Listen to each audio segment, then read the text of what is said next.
only that easy. But even the wording of it is so revealing. Take the pills and it'll return normality to the situation. Is the problem in your biochemistry? Is the problem in your circumstances? That's a very important distinction right off the bat. The drug companies spend a huge amount of money to convince us this is a disease and that it's a neurochemical imbalance and that we need to be able to take the medications. Do you know that to this day, there is no biological test for depression? There is no blood test, there is no urine test, there is no brain scan, there is no biological test for depression. And even talking about the shortage of serotonin is an interesting hypothesis that has yet to be proved. And if you read the ads carefully, they say depression may be caused by a biochemical imbalance, and this drug fixes that biochemical imbalance. And if you don't think critically about it, you can too easily get persuaded by the advertising. There are many different forms of antidepressants. And you know, it's interesting, when I started out all those years ago, the only medications that there were medications that people didn't want to take because they had annoying little side effects like death. And it's certainly one of the great advantages of the newer generations of antidepressants is that these drugs don't have the same adversities associated with them. They're not more effective than the older drugs, they just have less problems associated with them. So right now, if you look at the drugs that most people who are taking antidepressants are taking, they're taking the newer drugs, the SSRIs like Prozac, or the SNRIs, the selective norepinephrine reuptake inhibitors, like Effexor or one of those. The dual action antidepressants, structurally unrelated compounds. But what's interesting is that these drugs are being prescribed by general practitioners. 70% of medications are prescribed by non-psychiatrists. So people are getting them from their internists and from their cardiologists and from their OBGYNs, people who are really not experts in the use of these medications. Well, let's do a cost-benefit analysis. What are the benefits of medications?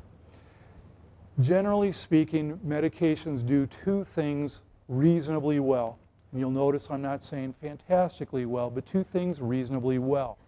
One is they help reduce what are called the vegetative symptoms, the physical symptoms associated with depression, the fatigue, the sleep disturbance, the appetite disturbance, the low libido, that sort of thing. And two, medications will raise the floor on depression so that people don't go so deeply into despair, which is valuable.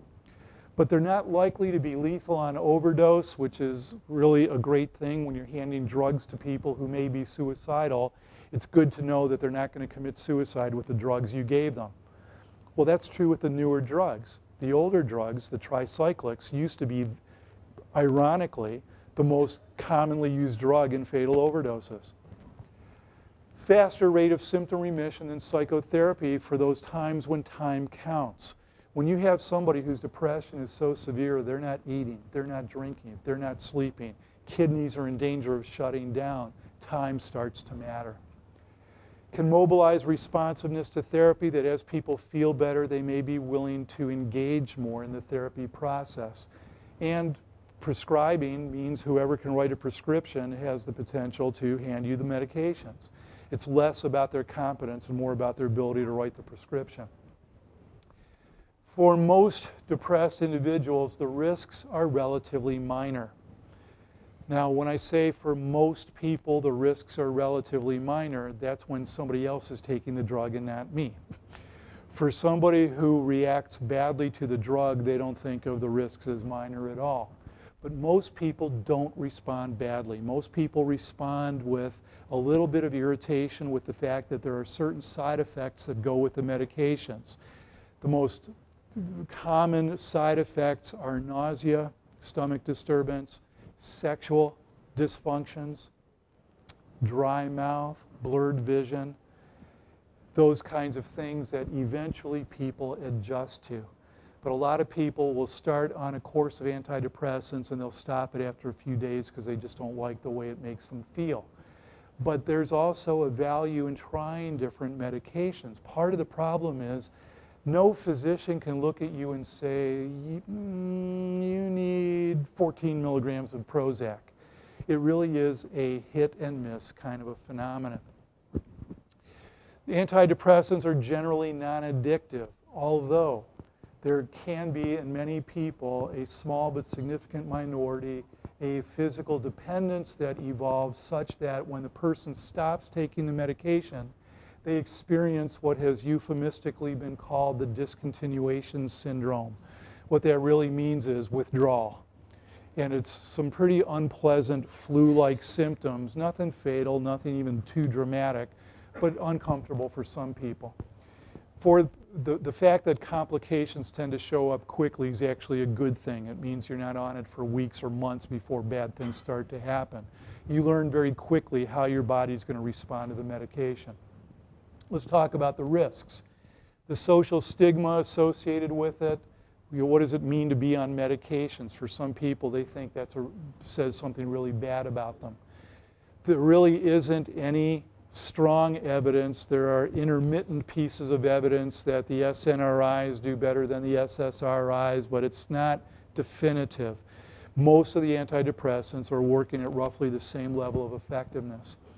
Only 50 to 60% of people will respond to the first drug, and here's where you have to be realistic. You may not respond well to the first drug you try. Does that mean you give up, or does it mean you try something else? People who are prone to depression have what is termed low frustration tolerance. If they don't get an immediate benefit, they lose interest in it. That's unfortunate. Some never show any improvement at all. Side effects can be problematic for people. We talked about that. What about drugs when you're pregnant? Well, you know, this is one of those things that these medications are so new, we're first learning about them. The drug companies initially said, no problem, you can take these drugs when you're pregnant, absolute safety. And now years later we know that it poses an absolute risk to kids, and especially in terms of the pulmonary system. Discontinuation effects, which I just talked about, dangerous drug interactions, which is why you really need somebody who knows what medications you're on in order to know which ones they can prescribe. The things that are the most troublesome to me personally is that the message you're giving somebody in just taking medication is, you don't have to learn anything, you don't have to change your life in any way, you don't have to be a better problem solver, you just have to take the medication. That's not a good message. Part of what we want to help people do is learn something about what made them vulnerable in the first place. You'll never ask that question if all you think you have to do is take your drug on time. And it just doesn't address the underlying risk patterns, and as I mentioned earlier, the highest rate of relapse of any form of treatment. Well, let's move on to the questions about the safety of the medications and the efficacy of them. I'll just say this past year has not been a good year for the antidepressant manufacturers. What was revealed in the professional journals was that the drug companies had hidden many of the negative studies and only published the positive studies. And so when they found these, what are termed file drawer studies, and brought them back into the pool of data, what it showed, this is a quote from the researchers publishing in the British Medical Journal, that the antidepressant drugs are less effective than is apparent from the journal articles. Well, that's important to be critical in the way that you approach this. All right, let's move on. One thing I can tell you about, if you are more interested in the drug issue, if you go to my website address is yapko.com, yapko.com. There is an article posted on the website. It's actually under the clinicians tab, and then you go to the announcements, but it's an article called Skills or Pills. You can read the entire article. It was just published this past December, where I raise 9 areas of concern about the medications. And again, it's not that I'm against the medications, but I'll just leave it with this. It has been much more about good marketing than it has been about good science. All right, let's move on then to what the psychotherapy side of the equation is. what medications cannot do.